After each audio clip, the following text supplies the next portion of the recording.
a graça de Deus está aí na sua vida. E aqui que vem uma coisa importante. Muitas vezes pode acontecer que a graça de Deus que visita você seja uma tribulação. Aqui é que vem o problema. Acampamento Fortes na Tribulação. Vamos falar de tribulação. A graça de Deus não é somente quando você reza e recebe consolações espirituais. A graça de Deus pode acontecer numa desgraça aparente. Para os nossos olhos cegos, é uma desgraça. Para os nossos ouvidos moucos, é um silêncio de Deus. Mas se você pede a Deus a graça de ouvi-lo sempre, a graça de enxergá-lo sempre quando Ele visita você, você irá reconhecer, mesmo que seja uma tribulação. Deixa eu dar um exemplo. Existe um santo na Igreja Católica que é xará do nosso Papa e é irmão de congregação do nosso Papa. Chama-se São Francisco de Borja. Ele é como o Papa Francisco, e como o Papa Francisco ele é jesuíta. Mas antes de ser jesuíta, aconteceu uma coisa. O Francisco, ele era um rapaz muito virtuoso. Ele foi parte da corte do imperador Carlos V. O imperador Carlos V era casado com uma rainha, uma imperatriz belíssima, portuguesa, chamada Isabel. Essa belíssima rainha Isabel, dizem, não é? E a gente vê pelas fotos da época, dizem que, pinturas, né? Desculpa. Das pinturas da época, dizem que era uma mulher belíssima. Belíssima. Então a rainha recebeu o Francisco, o pequeno Francisco, que era pajem lá na corte, e Francisco tinha uma admiração extraordinária por essa rainha, por essa imperatriz, essa mulher linda, que não era somente linda de rosto, mas era linda nas suas virtudes. E o pequeno Francisco foi crescendo. Quando ele então se casou, ele se casou aos 20 anos de idade com também uma dama da corte da rainha. A rainha deu como esposa a ele a Leonora, né? A dama da corte mais linda que havia. Então os dois se casaram, viveram um santo casamento, tiveram 8 filhos, com a graça de Deus, foram agraciados, foram abençoados por Deus com 8 filhos. Se você acha que 8 filhos não é uma graça, mude sua cabeça e vire católico. Filho é graça, tá? Filho é graça. Filho não é desgraça. Filho não é coisa ruim. Se converta. Se você está chocado porque eles tiveram 8 filhos, é sinal de que você precisa de um choque mesmo. Esse choque chama-se catolicismo. Muda de cabeça. O fato é que os dois se tornaram esposos. Ele foi nomeado marquês. Mas depois de um parto, a rainha, a belíssima rainha Isabel, faleceu em Toledo. Depois do parto, não por causa do parto em si, mas é que ela teve o parto, a criança nasceu, etc. Mas depois do parto ela foi ficando doentinha e morreu. O imperador, então, confiou a Francisco e Leonora, o casal que era do coração da imperatriz, que somente ela, Leonora, poderia vestir o cadáver da imperatriz para prepará-la, e que Francisco deveria escoltar o cadáver da belíssima imperatriz até Granada, onde ela seria sepultada. Era verão, muito quente. Fizeram todo o cortejo fúnebre, quando finalmente o corpo da imperatriz ia ser sepultado, cabia a Francisco a graça, digamos assim, ou seja, a honra de reconhecer os espólios da imperatriz, reconhecer o corpo dela antes de ser sepultado, para dizer, é ela mesma, esse corpo aqui. Abriram o caixão. E ela estava tão decomposta, tão desfigurada,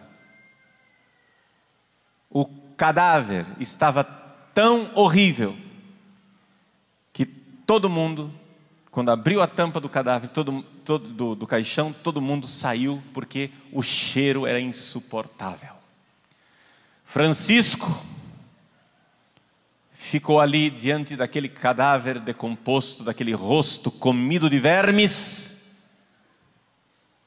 e disse para si mesmo: onde está a minha imperatriz? Onde está a minha bela rainha, a quem eu devotei os meus dias de serviço? Onde está aquele rosto que tantas vezes eu admirei e contemplei? E dali para frente ele jurou para Deus que nunca mais serviria um rei mortal, mas somente serviria o rei que não morre, o rei que está no céu.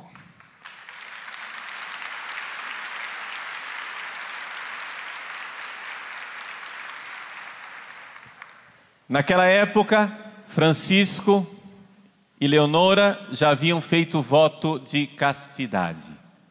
Eles tinham tido 8 filhos. Ele tinha, não se espantem, ele não tinha ainda 30 anos.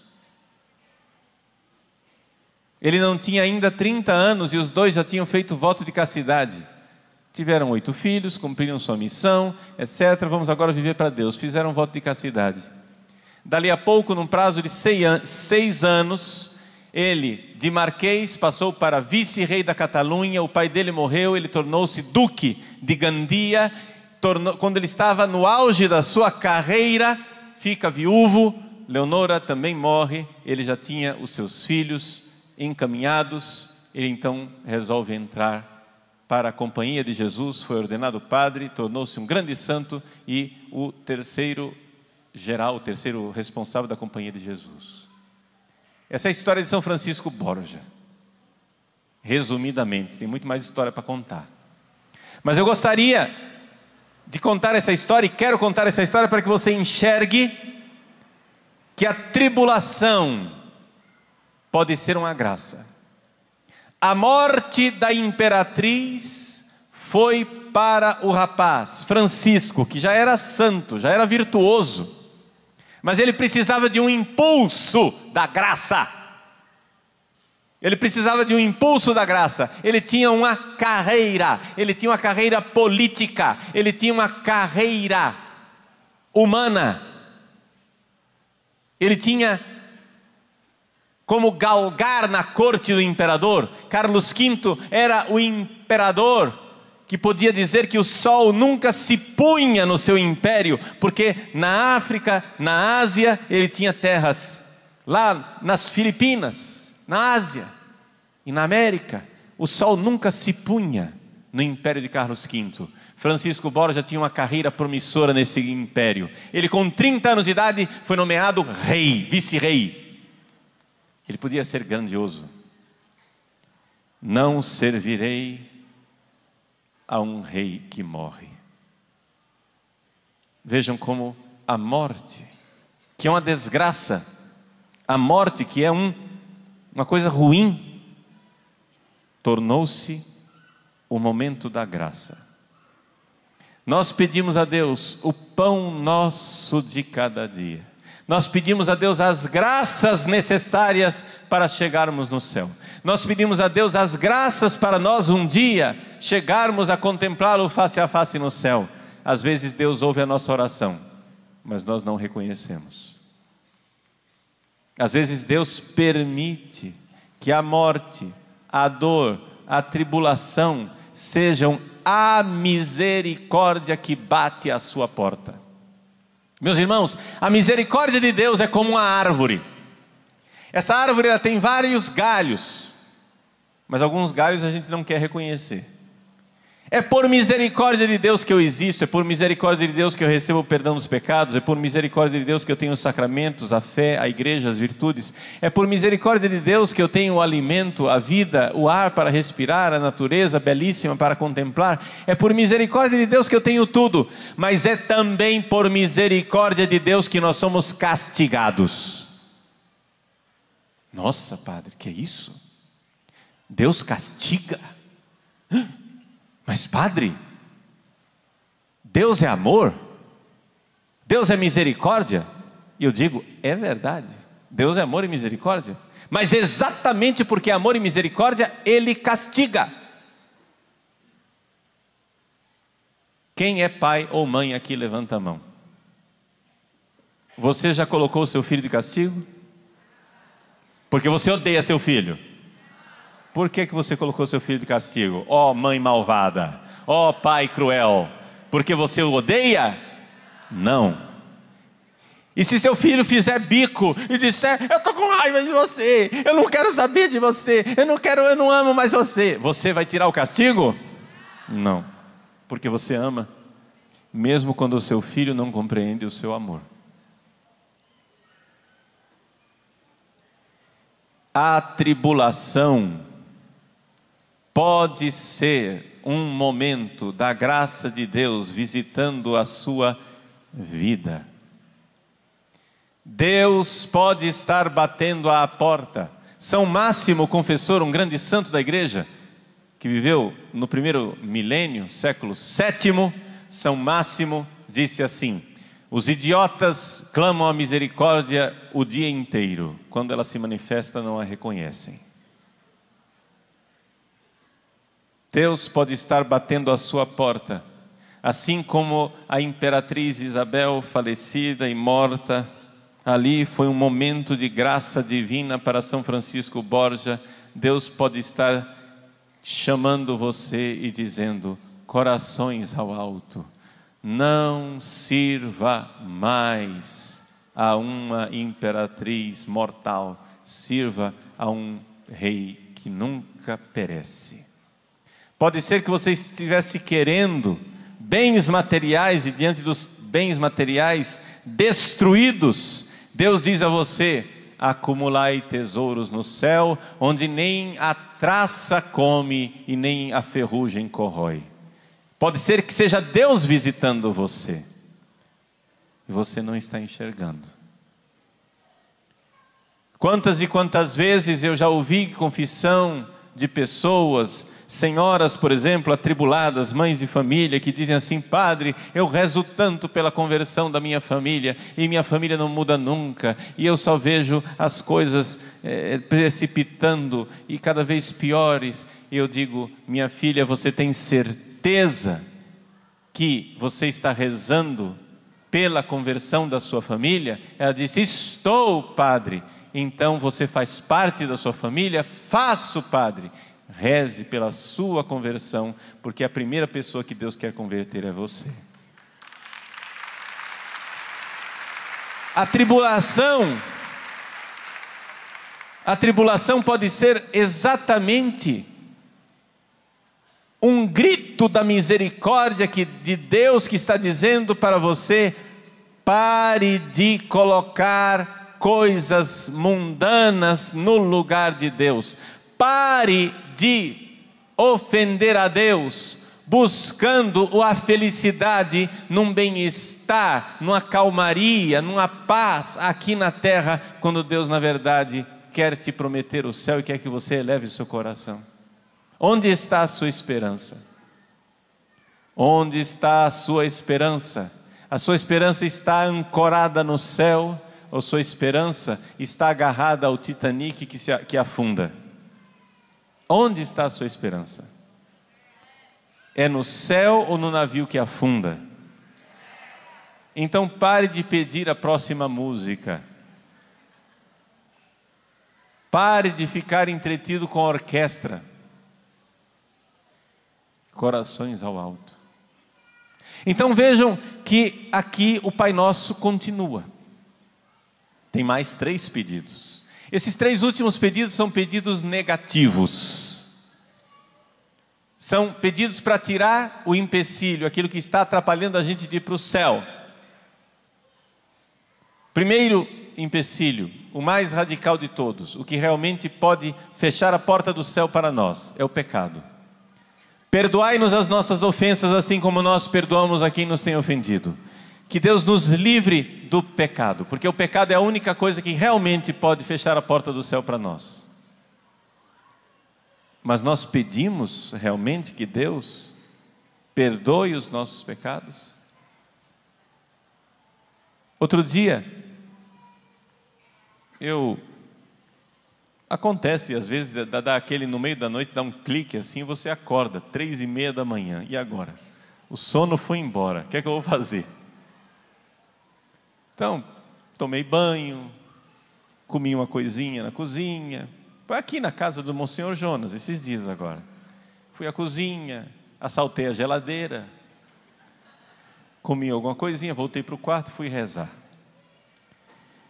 E eu então comecei a colocar a minha vida diante de Deus desde a minha infância, das vezes que eu ofendi a Deus, fui pedindo perdão. Aí alguém vai chegar e dizer assim: mas padre, esses pecados já foram perdoados, o senhor não precisa ficar revirando eles. Mas eu não estava revirando pecado com complexo de culpa, eu estava amando a Deus, agradecendo a Ele o quanto Ele me perdoou.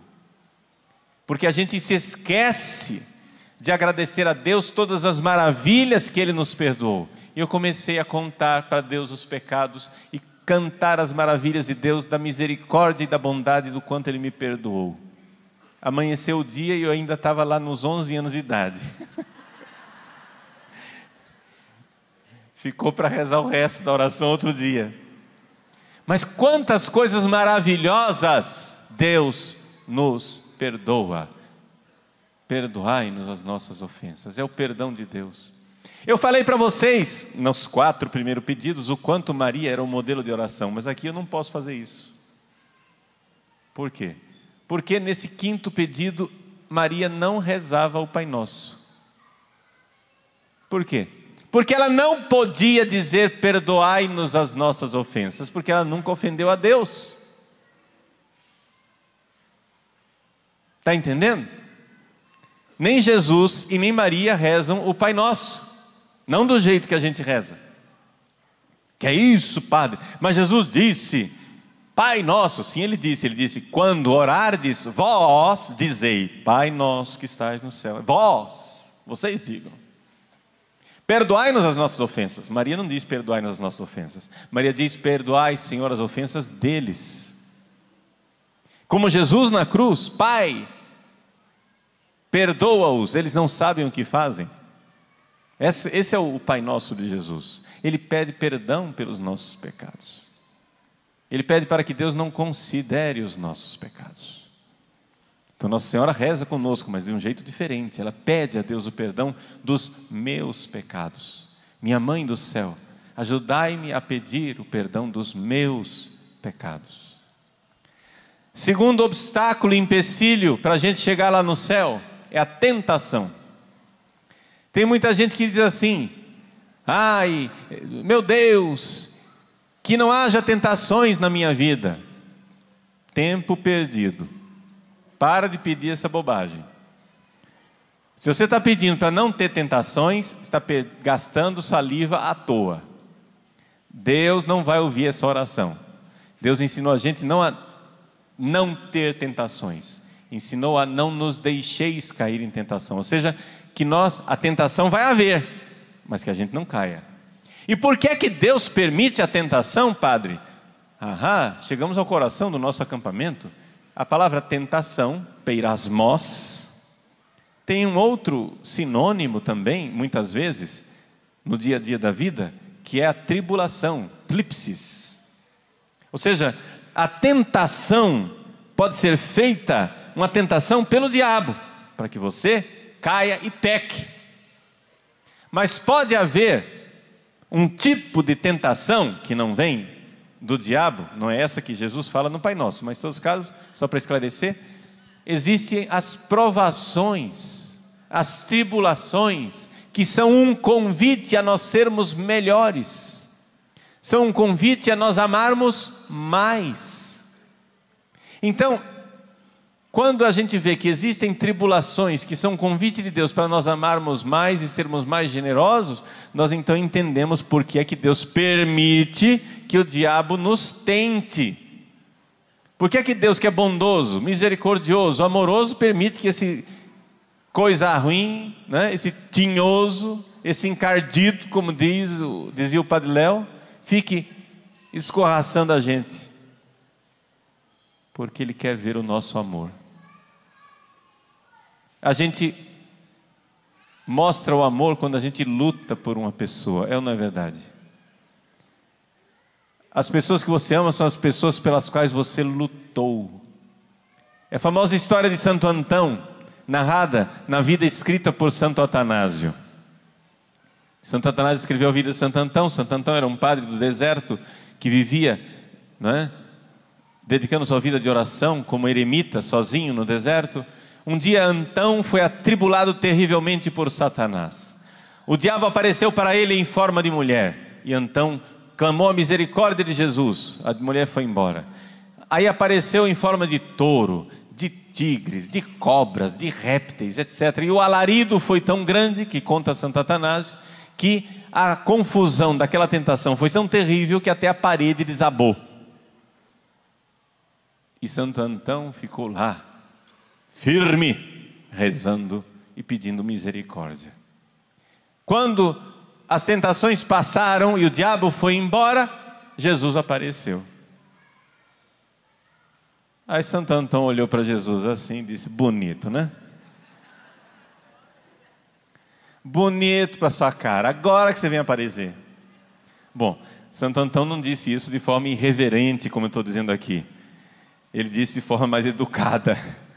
Santo Antão disse assim: Senhor, onde estáveis quando eu mais precisei de vós?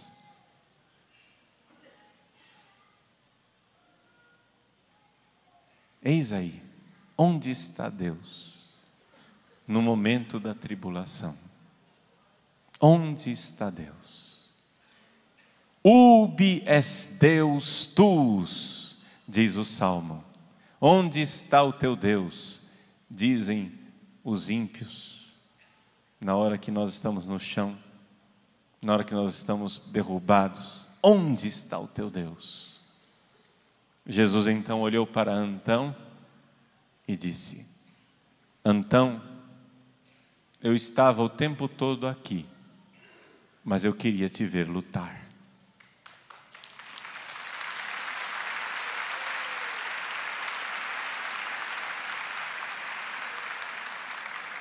Deus quer o nosso amor. Deus, Criador do céu e da terra, de todas as coisas visíveis e invisíveis, pode tudo criar, mas tem uma coisa que Ele não pode fazer: é nos obrigar a amar. Ele dá a graça, Ele faz conosco uma aliança de amizade, Ele faz com que este cordão umbilical maravilhoso da graça de Deus vá gerando em nós esse organismo espiritual maravilhoso. Se você está na graça de Deus, você tem este organismo espiritual, você tem esta graça. Deus pode fazer isso, e Deus faz com que você tenha um organismo sobrenatural, maravilhoso, para que você possa dar a Ele um amor sobrenatural. Ele dispõe tudo, mas tem uma coisa que Ele não pode fazer: amar no seu lugar. Ele dá a graça de nós amarmos, mas Ele não vai amar no nosso lugar. Isso aí depende de nossa liberdade. Por isso, joelhe no chão e peça: meu Deus, eu quero a graça de vos amar. Eu não quero mais dizer que eu vos amo somente com os meus lábios, eu quero dizer com a minha vida. Eu quero dizer com a minha vida, Jesus, que eu amo. Mesmo na tempestade, na tribulação, mesmo na miséria, na desgraça e na dor, eu amo, porque esta é a ocasião maravilhosa que nós temos de mostrar a Deus que nós o amamos. Antão, eu estava aqui, mas eu queria te ver lutar. Lute por amor a Deus. Corações ao alto, olhos fixos no céu, vá lutando e não desista. Ele vai te dar a graça. Ele dá a graça, peça a graça. Peça a graça da perseverança, peça a graça de não desanimar, peça a graça de não mudar de rumo, peça a graça de ter o seu coração fixo e ancorado no céu. Essa é a esperança cristã. Peça, peça. Ele atende, porque Ele prometeu. Vejam, a esperança cristã é uma graça de Deus que vem no nosso coração e coloca no nosso coração a firme confiança na promessa da vida eterna e nos meios necessários para alcançá-la. Então veja só, eu sei, Ele me dará os meios para alcançar a vida eterna. E o que é necessário para alcançar a vida eterna? Antes de tudo e primeira coisa, o amor. Eu preciso amar Deus. Eu não quero mais somente dizer que eu amo, eu quero amar de verdade. Mas como é que Ele vai me dar isto? Peça, pedi e recebereis, batei e abrir-se-vos-á, buscai e encontrareis, vos será dada uma medida calcada, sacudida, transbordante em vosso regaço, o amor de Deus em nossos corações infundido com abundância e generosidade. Peça, peça, Ele quer o seu amor e Ele quer dar a graça de você amá-lo. Ame, veja a misericórdia de Deus na sua vida. É a tribulação? Sim, mas é Deus que bate na sua porta e pede o seu amor. Vamos dar esse amor a Deus.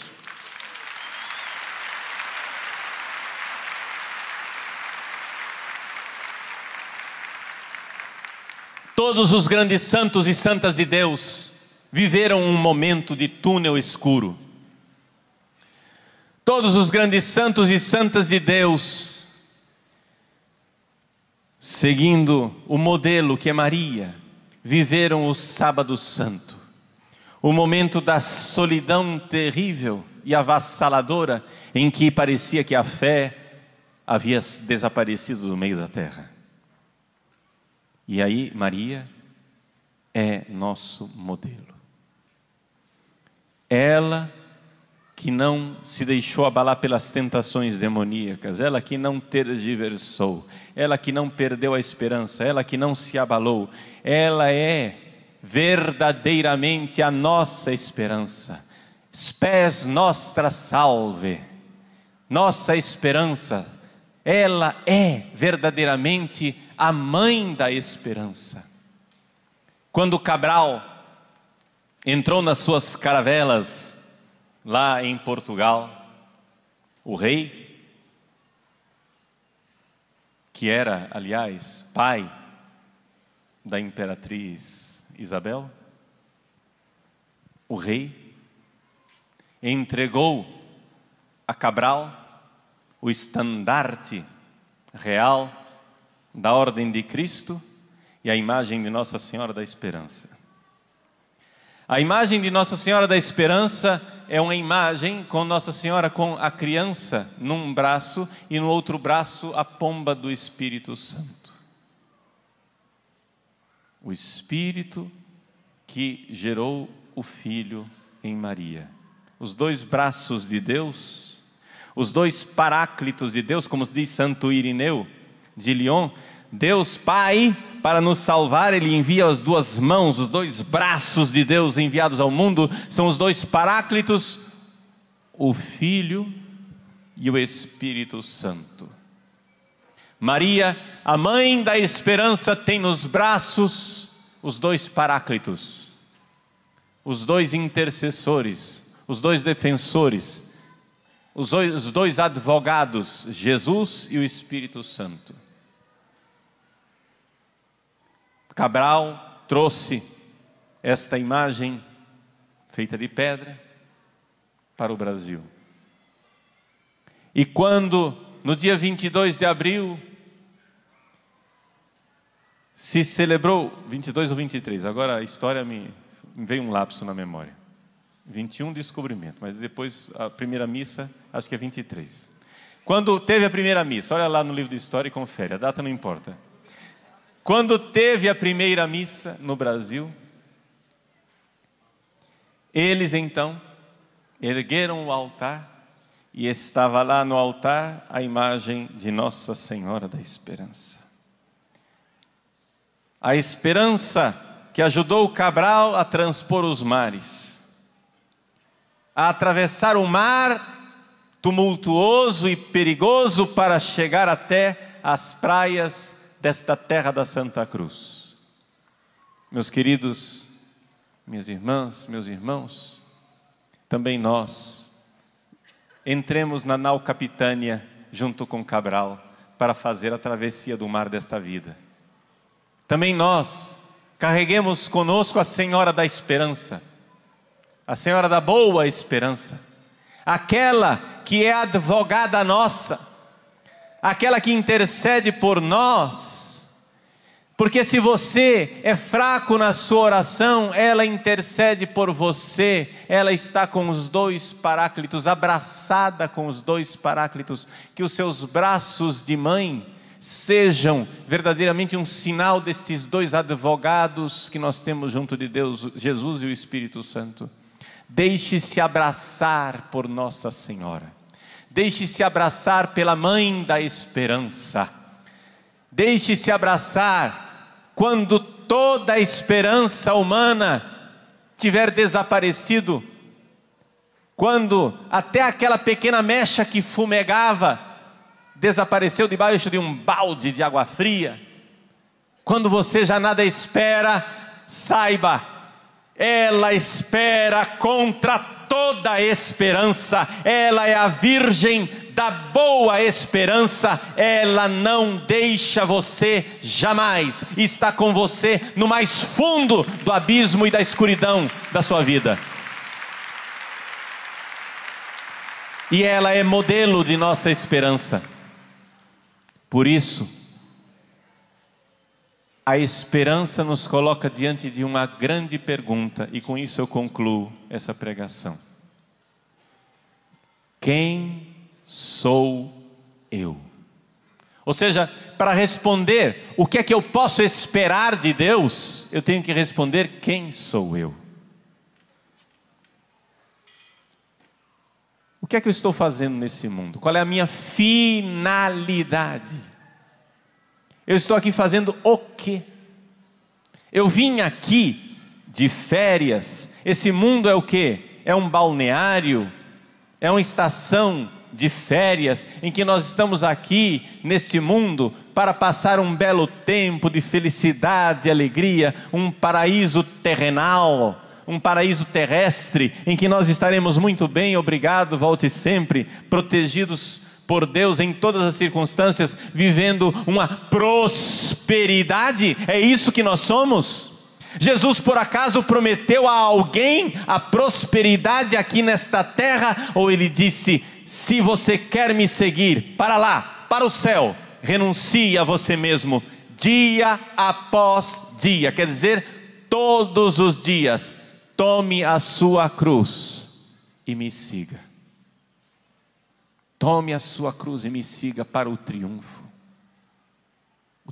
do céu, a glória do céu, a beleza do céu, quando nós veremos Deus face a face e veremos a Virgem Maria no seu triunfo de glória. Outro dia, me perguntaram: Padre Paulo, me diga uma coisa, no céu, quando a gente ressuscitar, corpo e alma, nós vamos ter roupa ou nós não vamos usar roupa? Ou seja, nós vamos ter roupas, como Adão e Eva tiveram roupas por causa do pecado original, né? Foram tecidas roupas para eles, de pele, para esconder as suas vergonhas. Isso é consequência do pecado original. Se a roupa é consequência do pecado original, então no céu a gente não vai ter roupa. Por quê? Porque no céu não vai precisar, não tem a vergonha do pecado original. Mas que indecência também, no céu todo mundo pelado, não tem condições esse negócio. Ele vai ficar lá pelado, nu, com a mão no bolso? Não tem, né? Não tem condições. Então a resposta é a seguinte: a resposta é que quando nós ressuscitarmos no céu, nós não vamos ter roupa, mas ao mesmo tempo nós estaremos vestidos. vestidos com a glória de Deus.